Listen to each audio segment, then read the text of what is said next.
Hi ವಿದ್ಯಾರ್ಥಿಗಳೇ, ನೋಡಿ, ನಿಮ್ಮ ಒಂದು ಇತಿಹಾಸದ ಪರೀಕ್ಷೆಯಲ್ಲಿ PU ಬೋರ್ಡ್ದವರೇ ಕೊಟ್ಟಂತಹ ಮೋಸ್ಟ್ ಇಂಪಾರ್ಟೆಂಟ್ ಪ್ರಶ್ನೆಗಳಿದು.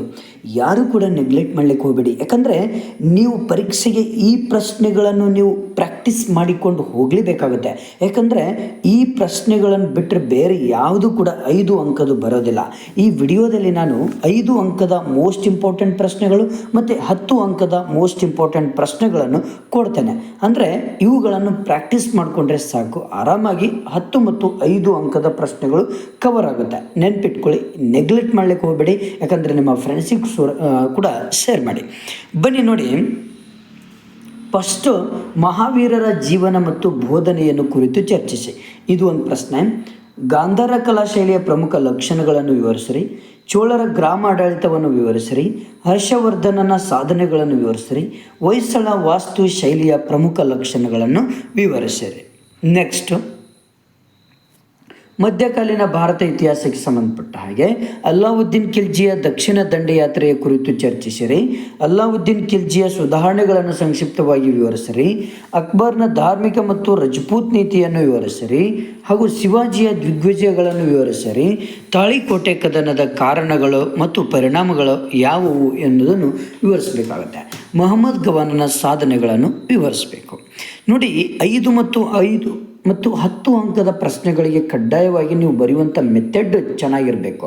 ನೋಡಿ, ಮೊದಲು ಪೀಠಿಕೆ ಹಾಕಬೇಕು. ಪೀಠಿಕೆ ಹಾಕಿದ ಮೇಲೆ ಅಲ್ಲಿ ಬರುವಂಥ ಪಾಯಿಂಟ್ಸ್ಗಳನ್ನು ಒಂದೊಂದಾಗಿ ಬರಿತಾ ಹೋಗಬೇಕು. ಆಮೇಲೆ 3ನೇ ಸ್ಟೆಪ್ ಏನಂದರೆ, ಆ ಪಾಯಿಂಟ್ಸ್ಗಳನ್ನು ಬರೆದಿರ್ತೀರಲ್ವ, ಆ ಪ್ರತಿಯೊಂದನ್ನು ನೀವೇನು ಮಾಡಬೇಕು, ವಿವರಿಸ್ತಾ ಹೋಗಬೇಕು. ಕೊನೆಗೆ ಉಪಸಂಹಾರವನ್ನು ಬರಿಬೇಕು. ಈ ರೀತಿಯಲ್ಲಿ ಬರೆದ್ರೆ ನಿಮಗೆ ಔಟ್ ಆಫ್ ಔಟ್ ಸಿಗುತ್ತೆ. ನೆಕ್ಸ್ಟ್, ಇನ್ನು 5 ಅಂಕದ ಪ್ರಶ್ನೆಗಳು. ಪ್ಲಾಸಿ ಕದನದ ಕಾರಣಗಳು ಮತ್ತು ಪರಿಣಾಮಗಳು ಯಾವುವು? ಬ್ರಿಟಿಷರೊಂದಿಗೆ ಟಿಪ್ಪುವಿನ ಹೋರಾಟವನ್ನು ಚರ್ಚಿಸಿ. ಸೋರಿಕೆ ಸಿದ್ಧಾಂತವನ್ನು ವಿವರಿಸಿರಿ. ಬ್ರಿಟಿಷ್ ಆಡಳಿತವು ಭಾರತೀಯ ಶಿಕ್ಷಣದ ಮೇಲೆ ಬೀರಿದ ಪ್ರಭಾವವನ್ನು ಕುರಿತು ಬರೆಯಿರಿ. ಸ್ವಾಮಿ ವಿವೇಕಾನಂದರ ವ್ಯಕ್ತಿತ್ವವನ್ನು ಚರ್ಚಿಸಿರಿ. ಭಾರತೀಯ ರಾಷ್ಟ್ರೀಯತೆಯ ಉದಯಕ್ಕೆ ಬೆಳವಣಿಗೆಗೆ ಕಾರಣವಾದ ಪ್ರಮುಖ ಅಂಶಗಳು ಯಾವುವು? ಕರ್ನಾಟಕದ ಏಕೀಕರಣ ಚಳುವಳಿಯನ್ನು ಸಂಕ್ಷಿಪ್ತವಾಗಿ ವಿವರಿಸಿರಿ. ಇದು 5 ಅಂಕದ ಪ್ರಶ್ನೆಗಳು. ಯಾಕಂದರೆ ಯಾರು ಕೂಡ ಮಿಸ್ ಮಾಡಲಿಕ್ಕೆ ಹೋಗಬೇಡಿ. ಯಾಕಂದರೆ ಇವತ್ತು ತಾನೇ ಒಂದು ಆನ್ಲೈನ್ ಮೀಟಿಂಗಲ್ಲಿ ಈ PU ಬೋರ್ಡ್ದವರು ಈ ಎಲ್ಲ ಇಂಪಾರ್ಟೆಂಟ್ ಕ್ವಶನ್ಸ್ಗಳನ್ನು ಕೊಟ್ಟಿದ್ದಾರೆ.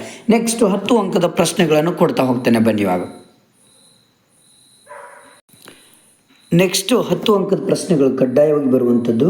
ಆರ್ಯರ ರಾಜಕೀಯ, ಸಾಮಾಜಿಕ, ಆರ್ಥಿಕ ಮತ್ತು ಧಾರ್ಮಿಕ ಸ್ಥಿತಿಯನ್ನು ಕುರಿತು ಬರೆಯಿರಿ. ಬುದ್ಧನ ಜೀವನ ಮತ್ತು ಬೋಧನೆಗಳನ್ನು ವಿವರಿಸಿರಿ. ಅಶೋಕನ ಜೀವನ ಮತ್ತು ಸಾಧನೆಗಳನ್ನು ವಿವರಿಸಿರಿ. ಗುಪ್ತರ ಕಾಲವನ್ನು ಭಾರತ ಇತಿಹಾಸದಲ್ಲಿ ಸುವರ್ಣಯುಗ ಎಂದು ಏಕೆ ಕರೆಯಲಾಗುತ್ತದೆ? ಇಮ್ಮಡಿ ಪುಲಿಕೇಶಿಯ ಸಾಧನೆಗಳನ್ನು ವಿವರಿಸಿರಿ. ರಾಷ್ಟ್ರಕೂಟರ ಸಾಂಸ್ಕೃತಿಕ ಕೊಡುಗೆಗಳನ್ನು ವಿವರಿಸಿರಿ. ನೆಕ್ಸ್ಟ್, ಮಧ್ಯಕಾಲೀನಲ್ಲಿ ಬರುವಂಥ ಮೋಸ್ಟ್ ಇಂಪಾರ್ಟೆಂಟ್. ಮೊಹಮ್ಮದ್ ಬಿನ್ ತುಘಲಕ್ನ ಆಡಳಿತದ ಪ್ರಯೋಗಗಳನ್ನು ವಿಮರ್ಶಾತ್ಮಕವಾಗಿ ವಿವರಿಸಿರಿ. ಅಕ್ಬರ್ನ ಜೀವನ ಮತ್ತು ಸಾಧನೆಗಳನ್ನು ಸಂಕ್ಷಿಪ್ತವಾಗಿ ವಿವರಿಸಿರಿ. ವಿಜಯನಗರ ಕಾಲದ ಧರ್ಮ, ಸಾಹಿತ್ಯ, ಕಲೆ ಮತ್ತು ವಾಸ್ತುಶಿಲ್ಪವನ್ನು ವಿವರಿಸಿರಿ.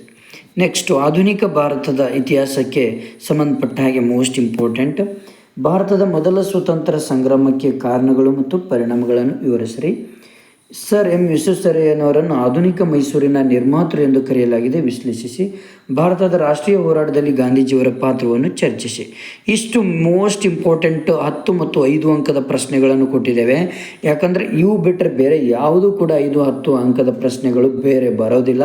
ಹಾಗಾಗಿ ಸರಿಯಾಗಿ ಸ್ಟಡಿ ಮಾಡಿ. ಮತ್ತು ಬೇರೆ ಎಲ್ಲ ಸಬ್ಜೆಕ್ಟ್ ಇರುವಂತಹ ಮೋಸ್ಟ್ ಇಂಪಾರ್ಟೆಂಟ್ ಪ್ರಶ್ನೆಗಳನ್ನು ಕೊಟ್ಟಿದ್ದೇನೆ.